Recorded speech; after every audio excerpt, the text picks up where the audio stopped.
यहाँ पे तकरीबन इसमें कुछ ऐसी दुकान बची है जिसका कोई सामान बचा भी हुआ है, सब कुछ जल के सब राख हो गई, बस चाबी बची है जी बस। चाबी। यहाँ पर आरोप लगा रहे हैं कि गाड़ियां आई थी तो किसी का प्रेशर नहीं बन पा रहा था और किसी की पाइप फटी हुई थी। आप स्टेटमेंट जो है सुनते हुए कहीं ना कहीं भावुक जरूर हो सकते हैं कि एक दुकानदार और दुकानदार के पास क्या बचा, जली हुई चाबियां बची हैं। ये सबसे बड़ा दुखद जो दृश्य है वो देखने के लिए कहीं ना कहीं हम लोग भी यहाँ खड़े हैं और सबसे बड़ी बात दुकानदार और उसके परिवारजन भी यहाँ पर खड़े हैं। सेक्टर 9 की रेडी मार्केट है जो सबसे मशहूर रेडी मार्केट है पंचकुला की, और फिलहाल जिस तरह से आग पे काबू पाने के लिए लगातार पानी की बौछारें की जा रही है और ये वाकया जो है करीबन रात को 11 बजे जो है ये आग लग जाती है। और फिलहाल अभी वाकया जो है ये सुबह करीबन 8:30 बज रहे हैं, लेकिन आग के ऊपर किस तरह से अभी तक काबू पाया जा रहा है। और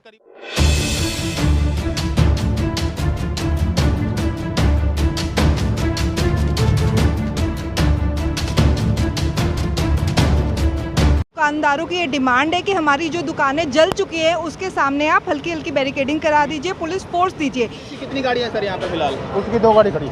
2 गाड़ी में कितने मुलाजिम है सर? 7-8 मुलाजिम। और 128 दुकानें जली हैं सर?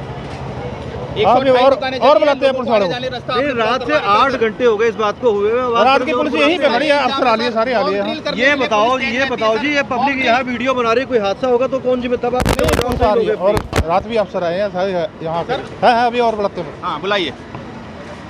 तो फिलहाल जैसा देखा आपने, मुलाजिम जो है जसवीर सिंह जो यहाँ पर मौके पर है, उनका कहना है कि जो गाड़ियाँ हैं वो आ रही हैं, लेकिन सवाल ये उठता है कि जो पब्लिक जो है वो अगर भड़क जाती है या फिर पब्लिक के साथ कोई दिक्कत परेशानी होती तो क्या पंचकुला पुलिस की तरफ से तैयारी है? मुलाजिम सिर्फ एक खड़े हैं और यहाँ पर पब्लिक कितनी खड़ी है ये सबसे बड़ा सवाल है। क्या इंतजाम थे आपके, ये सबसे बड़ा सवाल है। किस तरह का आपने इंतजाम किया ये सबसे बड़ा सवाल है। रोड 11 बजे करीब में आग लगी और फिलहाल अब जो है करीबन 10 बज चुके हैं, लेकिन आग की जो लपटें हैं वो लगातार चल रही हैं अभी भी। और प्रशासनिक अमला जो है, जैसे कि मेयर साहब हो गए या फिर कमिश्नर साहब हो गए या फिर प्रशासनिक अधिकारी औरों की बात करें तो सभी प्रशासनिक अधिकारी मौके पर पहुंचकर इसका जायजा भी ले चुके हैं। लेकिन सबसे बड़ा सवाल यहाँ पर कई लोगों ने उठाया था कि क्योंकि जिस तरह से दुकानदार जो कुछ एक सामान आग लगने के बावजूद भी कुछ एक दुकानदार जो है सोच रहे कुछ ना कुछ तो सामान रह गया होगा, क्योंकि एक आस होती है, इन दुकानदारों की भी आस है कि कुछ ना कुछ सामान रह गया होगा, लेकिन वो जाने के लिए विवश है। और सबसे बड़ी बात यहाँ पर अगर बैरिकेडिंग नहीं लगाई गई, क्योंकि काफ़ी दुख भी जताया गया कि प्रशासन की तरफ से इसको बैरिकेड नहीं किया गया है। इतना बड़ा हादसा होने के बाद बैरिकेड नहीं किया गया और 1 नहीं 2 बार नहीं 3 बार लगातार प्रशासनिक अधिकारियों को बोला गया कि बैरिकेड कर दीजिए। कहीं ना कहीं जो ये आग लगी वो हादसा तो हो चुका है, लेकिन अन्य हादसे या फिर कोई और हादसा जो है फिलहाल ना हो जाए। मैम, आपने अभी मेयर साहब से भी रिक्वेस्ट करी है, क्योंकि लगातार बोला जा रहा है कि बैरिकेड कर दिया जाए। जो हादसा हो चुका है वो तो रोका नहीं गया, अब रोकने के लगे हुए हैं, लेकिन वो तो हो चुका है। अब अन्य कोई अगर हादसा हो गया तो कौन जिम्मेवार होगा? बिल्कुल जी, हमें बैरिकेडिंग की सख्त ज़रूरत है इस वक्त। सभी दुकानदारों की ये डिमांड है कि हमारी जो दुकानें जल चुकी है उसके सामने आप हल्की हल्की बैरिकेडिंग करा दीजिए, पुलिस फोर्स दीजिए, ताकि जो थोड़ा बहुत सामान बचा है वो बच जाए। तो इस टाइम हम मेयर साहब से, हमारे पार्षद जी से, पूरे प्रशासन से हाथ जोड़ के विनती कर रहे हैं, यहाँ पुलिस प्रशासन का थोड़ा और बल, मतलब जो भी है आप प्रोवाइड कराइए। बैरिकेडिंग सिंपल सी बात होती है जी, प्रशासन लोगों में विश्वास जगाने के लिए। जिस तरह से लगातार अखबारों की सुर्खियां बनता है, पंचकुला पुलिस की प्रशासन की बात करी जाती है, फिर मॉक ड्रिल की बात करी जाती है, लेकिन क्या आपको लगता है कि आज 40 दुकानें यहाँ पर जलकर स्वाहा हुई हैं, क्या पुलिस प्रशासन उस मुस्तैदी से यहाँ पर तैयार है? 10 पुलिस कर्मचारी भी नहीं होने चाहिए थे यहाँ पर? क्या आपको लग रहा है कि कोई कर्मचारी है यहाँ पर? आप एक बात बताइए मुझे, अभी कोई यहाँ खड़े खड़े ही बता रहे थे कि आज से 9 साल पहले भी यहाँ आग लग चुकी है इसी मार्केट में, मुझे नहीं पता था। तो अगर हमारी ये ड्रिल्स को हम इतना नॉन सीरियस क्यों लेते हैं? ये सब जो रूटीन प्रोटोकॉल है बहुत ज़रूरी होता है। फायर ब्रिगेड की जो ड्रिल्स होती है कि वो प्रॉपर आ रही है, रास्ता उनके लिए बन रहा है, जब कोई दिक्कत होए तो किस तरीके से वेकेट करना है। सबसे बड़ी भगवान की जो कृपा रही है, कोई जान माल का नुकसान नहीं हुआ। लेकिन अब तो होने की मैम, लेकिन अब जान का नुकसान नहीं हुआ, लेकिन अगर ये सिचुएशन रही और कहीं ना कहीं बैरिकेड नहीं किया गया तो कहीं ना कहीं जान का नुकसान हो सकता है, क्योंकि अभी अंदर बैटरियां भी नजर आई हैं, बैटरियां फट सकती हैं, कुछ और भी हादसा हो सकता है। उसके लिए पंचकुला पुलिस क्यों नहीं बैरिकेड कर रही है? हमने मेयर साहब को रिक्वेस्ट की है, मैंने पर्सनली सर को कहा है, सर प्लीज बैरिकेडिंग करा दीजिए। वो कह रहे हैं कि सामान नहीं है। मैंने कहा ना भी हो, एक विश्वास तो होगा कि आप लोगों के कहने पे बैरिकेडिंग करा रहे हैं, सिर्फ विश्वास की बात है। यहाँ लोगों का जो नुकसान हुआ है ना, जो रो रहे हैं, वो कह रहे हैं हाथ जोड़ के कि मैडम जी बैरिकेडिंग। मैंने कहा जी बिल्कुल जी, जैसा कि जो सामान जो है यहाँ पर जलकर खाक हो चुका है और कहीं ना कहीं सामान कुछ बचा नहीं है, ये सबको पता है। लेकिन मैंने आपको पहले बताया कि हर दुकानदार की अपनी खुद की एक आस होती है और उस आस के सहारे कहीं ना कहीं जाकर अपना सामान ढूंढते हुए नजर आ रहे हैं। लेकिन सबसे बड़ा सवाल यहाँ पर यह है कि अगर दुकानदार किसी आपदा में फंस जाए या फिर किसी दुकानदार को दुर्घटनाग्रस्त हो जाए तो कौन जिम्मेवार होगा? क्या प्रशासनिक अधिकारियों ने बैरिकेड की? इसकी चिंता जाहिर करते हुए मेयर साहब से, जो ये मैं भी कांग्रेस और बीजेपी का नाम नहीं लूंगा क्योंकि ये इनके खुद की एक दुकानदार प्रियंका जी यहाँ पर हैं, और मेयर साहब से कैसे रिक्वेस्ट करी कि यहाँ पे फिलहाल बैरिकेड किया कर दिया। साथ ही लोगों ने कई आरोप भी लगाए थे, जैसे कि लगातार लगते रहते हैं कि जो अग्निशमन की जो गाड़ियां हैं वो समय पर तो पहुंची, लेकिन समय पहुंचने के बाद काम शुरू नहीं कर पाई। क्यों? क्योंकि पंचकुला की अग्निशमन की जो गाड़ियां थी उसके ऊपर कहीं ना कहीं सवाल भी खड़े किए थे। कुछ लोगों ने खड़े किए कि उनका प्रेशर नहीं बन पा रहा था, कुछ लोगों ने सवाल खड़ा किया कि उनकी जो पानी के बौछारें कर रहे थे जिसके अंदर पाइप जो है वो फटी हुई थी, जैसा कि मैं दिखा दूंगा, पहले पाइप फटी हुई नज़र आ रही है। लेकिन हो सकता है ये अभी की फटी पाइप हो और जो लगातार पाइप को खींच रहे हैं, बंद कर रहे जा रहे हैं, तो कहीं ना कहीं फट गई हो। लेकिन कहीं ना कहीं सवाल ये उठता है कि जो लोग कह रहे हैं कि शुरू में अगर आग पे काबू पाने के लिए पंचकुला प्रशासन की तरफ से तेजी की जाती तो हो सकता था ये जो आग है वो कम लगती या फिर लपटें जो है उसकी कम उठती और ये भयावह जो नुकसान है थोड़ा कम होता। लेकिन उसके बावजूद जो पंचकुला के पास जो अग्निशमन की गाड़ियां हैं, पंचकुला की तरफ से, साथ के लगते डेराबस्सी से और कालका की तरफ से भी गाड़ियां आई थी और आग पर अब तक यानी कि करीबन 8 से 9 घंटे हो चुके, लेकिन आग पर काबू पाया जा रहा है। अब सवाल यहाँ पे ये भी उठता है, कैमरे के बिल्कुल सामने अगर मैं वीडियोग्राफी कर रहा हूँ, कैमरे के सामने रिकॉर्डिंग कर रहा हूँ, तो अग्नि विभाग की तरफ से आप देख सकते हैं कि कर्मचारी जिन्होंने बिना हेलमेट के और बिना किसी ड्रेसअप के खड़े हैं, और अगर उनके साथ कोई दुर्घटना होती है तो कौन जिम्मेवार है? ये भी सबसे बड़ा सवाल है, क्योंकि जिस तरह लाखों करोड़ों रुपए का नुकसान जो है फिलहाल ये हो चुके कि पंचकुला की सबसे मशहूर सेक्टर 9 की जो रेडी मार्केट है और कई लोग फिलहाल रात से यहाँ पर है जिनकी दुकानें जली हैं, उनका क्या मातम कैसा छाया होगा आप सोच सकते हैं। सबसे बड़ी बात, त्योहारों का समय आने वाला है, शादी ब्याह का समय आने वाला है और यहाँ पर शादी ब्याह के जो सामान है वो जब से सबसे सस्ते और सबसे अच्छे मिलते हैं, ये इसलिए पंचकुला की दुकानें मशहूर भी हैं। लेकिन उससे बड़ी बात कि क्या इतनी बड़ी दुकानें होने के बाद प्रशासन की तरफ से कोई चेकिंग वगैरह अभियान चलाया गया था? क्या यहाँ पर आग को बुझाने के लिए क्या सभी दुकानदारों के पास कोई इंस्ट्रूमेंट थे? ये भी सबसे बड़ा सवाल है। और इसको कहीं ना कहीं इस दिशा निर्देश को पालन कराने के लिए प्रशासन ने कोई पुख्ता इंतजाम किए थे? ये भी सबसे बड़ा सवाल है। लेकिन सबसे बड़ा सवाल अगर बताएं कि जो दुकानदार हैं, देख सकते हैं जो त्योहारों का समय मैंने आपको बताया था, चूड़ियाँ तक जो जली हुई हैं, कुछ लोगों के नोट तक गिरे हुए हैं, आप देख सकते हैं ये किस तरह से ये जो सामान है आप देख सकते हैं क्या हाल है। और फिलहाल दुकानदार अपने छोटे मोटे जो सब अवशेष बचे हुए हैं उनको बचाने में लगे हुए हैं।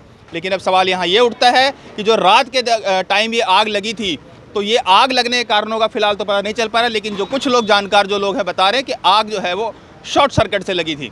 अब कई तरह के सवाल उठ रहे हैं आग लगने के बाद, और वैसे भी अमूमन उठते भी रहते हैं आग लगने के बाद। आग लगने से पहले जिला प्रशासन क्या कर रहा था, उसने किस तरह के इंतजाम किए थे, यह सबसे बड़ा सवाल है। अब दूसरी बात अगर करी जाए प्रशासनिक अधिकारियों की, तो प्रशासनिक अधिकारी मौके पर पहुंचे हैं, इसमें कोई दो राय नहीं है, मौके पर अधिकारी पहुंचे। लेकिन मेरा सवाल वही है कि आपने पहले इंतजाम क्या किए थे?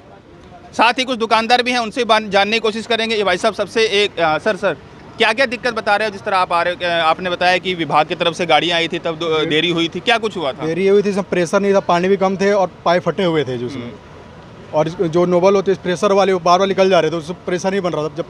जब पाइपें फटे रहेंगे तो प्रेशर कहाँ से बनेगा? चक्कर ही है। आपकी दुकान नंबर कितना है? मेरे 128 है थी। 128। हाँ जी। टोटल यहाँ कितनी दुकान है? टोटल 128 है जी। 128 दुकान। लास्ट की दुकान आपकी थी? हाँ जी। किस चीज़ की दुकान? मेरे सैलून की थी जी। सैलून की हाँ दुकान। जी। यहाँ पे तकरीबन इसमें कुछ ऐसी दुकान बची है जिसका कोई सामान बचा भी हो? सब कुछ जल के सब राख हो गया, बस चाबी बची है जी, बस चाबियाँ बची। हाँ जी।